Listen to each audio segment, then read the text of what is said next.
আমার আখের ক্ষেতের এই আখগুলোর ওপর মিচকে বেটা তোর লোভ, তাই না? না থাকবে আখ, না করতে পারবি চুরি। তোকে কিভাবে বোকা বানাতে হয় তা আমার জানা আছে।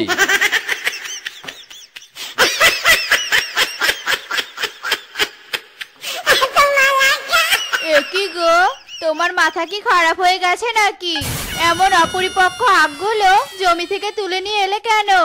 এই আখগুলো না করতে পারবে বিক্রি, না পারবে খেতে।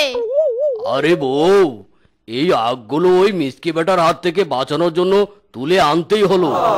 ওগো, এই আখগুলো আমরা রান্নাঘরে রোপণ করব। মিসকে জানতেও পারবে না, চুরিও করতে পারবে না। কথাটা মন্দ বলনি। চলো তবে আমরা রান্নাঘরে আখগুলো শিকড় সহ রোপণ করে দেই। হ্যাঁ হ্যাঁ, চলো চলো।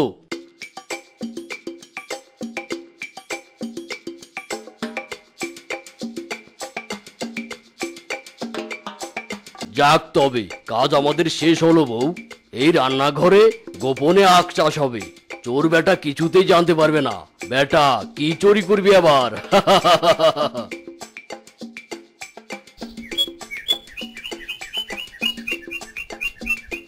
কি গো, এই রাত্রি বেলায় এমন হাতে পায়ে তেল মাখছো কেন? কোথাও যাবে নাকি? বউ, আজ বাঘ মামার জমির সব আখ চুরি করে নিয়ে আসবো। কাল তো ওই কুকুর বেটার জন্য কিছুই চুরি করতে পারিনি। আজ চুরির শেষ দিন তো, তাই ধরা পড়লেও যেন শুরুত করে পালাতে পারি। তুমি কোনো দিনও ভালো হবে না, তাই না? দেখে নিও, একদিন অন্যের ক্ষতি করতে করতে নিজে বিপদে পড়ে যাবে। বউ যে কিছুতেই বুঝতে চায় না, অন্যের ক্ষতি করতে বেশ মজা লাগে।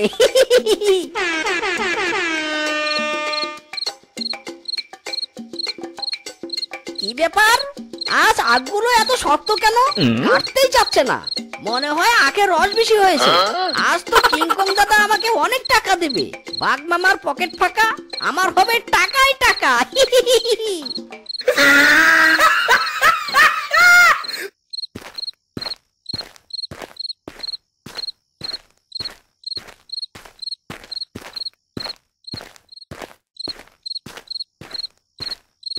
এই যে কিংকং দাদা, আজ মোটা মোটা আখ এনেছি। আজ আমাকে কিন্তু বেশি টাকা দিতে হবে। বাহ বাহ, এত মোটা মোটা আখ! নিশ্চয়ই এই আখের রসে অনেক মিষ্টি আছে। দে তো একটা আখ, খেয়ে দেখি কেমন লাগে। এতদিন আখের ব্যবসা করেছি, এমন মোটা আখ কখনো দেখিনি। হ্যাঁ হ্যাঁ, নাও নাও, খেয়ে দেখো। ওরে বেটা মিসকে, আখ বলে তুই আমাকে বাঁশ খাইয়ে দিলি। গেল গেল আমার সব দাঁত গেল। বেটা মিসকে রে, তোরে খাইছি আমি।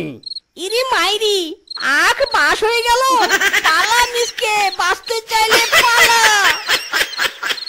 এই থাম বেটা থাম, তুই আমাকে বাঁশ খাইয়েছিস, আমি তোকে বাঁশ পিছন দিয়ে ঢুকিয়ে দেব। থাম বেটা থাম। যেতে যেতে পথে পূর্ণিমা রাতে চাঁদ উঠেছিল গগনে। দেখা হয়েছিল তোমাতে আমাতে, কি যেন মহালগনে। সালা চাঁদ উঠেছিল গগনে। ইরি মাইরি, হাড়ি থেকে ধোয়া উঠছে কেন? দেখে তো মনে হচ্ছে ভিতরে কোনো গরম খাবার আছে। ও, ভালোই হলো, গরম গরম খিচুড়ি খেতে পাবো। রোজ রোজ বউয়ের ঝাড়ি খেতে খেতে খিচুড়ির স্বাদই তো ভুলে গেছি।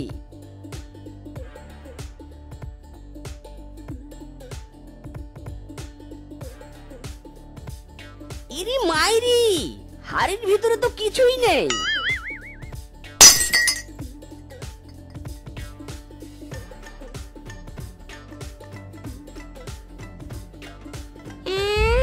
বেটা, তুই আমার থাকার জায়গা ভেঙে ফেললি। এবার আমি থাকবো কোথায়? থাকার জায়গার অভাবে আমাকে তো রোজ বৃষ্টিতে ভিজতে হবে। বেটা, তুই আমার থাকার জায়গা ভেঙে ফেলেছিস, তাই আজ থেকে আমি তোর শরীরেই থাকবো।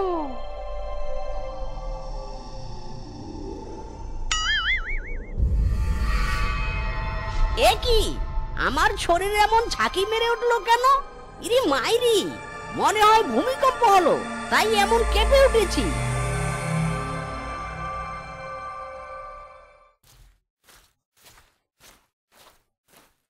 হারামজাদা, সেই কখন তোকে তেল আনতে পাঠিয়েছি, এই বুঝি তোর ফেরার সময় হলো? হ্যাঁ এই রে, বউ দেখছি হেব্বি খেপে আছে। বউ, বিশ্বাস করো আমি কোথাও দেরি করিনি, শুধু একটু ভূমিকম্পের কারণে রাস্তায় আটকা পড়েছিলাম মাইরি। ভূমিকম্প? সে আবার কখন হলো? কই, আমি তো টের পাইনি। যত সব অজুহাত, তাই না? লে হালুয়া, এত বড় ভূমিকম্প হলো আর বউ কিনা বুঝতে পারেনি। হারামজাদা, ভূমিকম্প হলে তবেই তো বুঝতে পারবে। এখন থেকে রোজ তো শরীরে ভূমিকম্প হবে।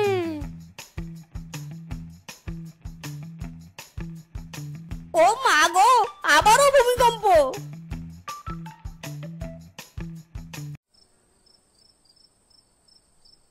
ইরি মাইরি, মাছ ভাজার গন্ধ। কতদিন এমন মাছ ভাজা খাই না। যাব না, আমি আর কোথাও যাব না, এখানেই থাকবো। এখানে থাকলে আমি রোজ মাছের সাথে আরো ভালো মন্দ খেতে পারবো।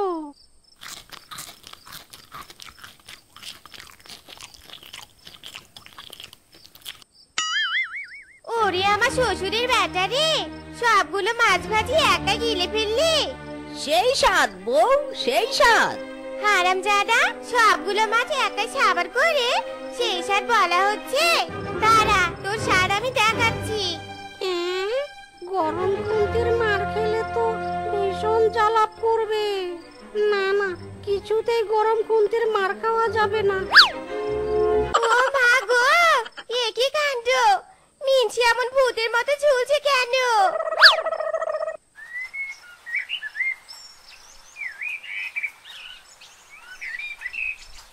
হারামজাদা, বেলা 12টা বাজে, এখনো তোর ঘুম ভাঙে না? ওঠ ওঠ বলছি। ইরি মাইরি, বউ এভাবে মারছো কেন? কি সুন্দর একটা স্বপ্ন দেখছিলাম, স্বপ্নটা ভেঙে দিলে। ওরে আমার শ্বশুরের বেটা রে, কাজ কাম রেখে ঘুমিয়ে ঘুমিয়ে স্বপ্ন দেখা হচ্ছে না? বাপরে বাপরে, এ বউ নাকি বিবিসি? হারামজাদা, তোর কাণ্ড জ্ঞান নেই নাকি? হ্যাঁ, বাথরুম রেখে তুই উঠোনে ইস্যু করছিস? হায় হায় রে, সব অপবিত্র করে দিল। তোরা যে বাথরুমে হিসু করিস তা তো আমি জানি না। আমি হলাম ভূত, যেখানে সেখানে হিসু করাই আমার অভ্যাস। বদমাস, ফের যদি এমন কাজ করেছিস না, তখন দেখবি আমি কি করি তোকে।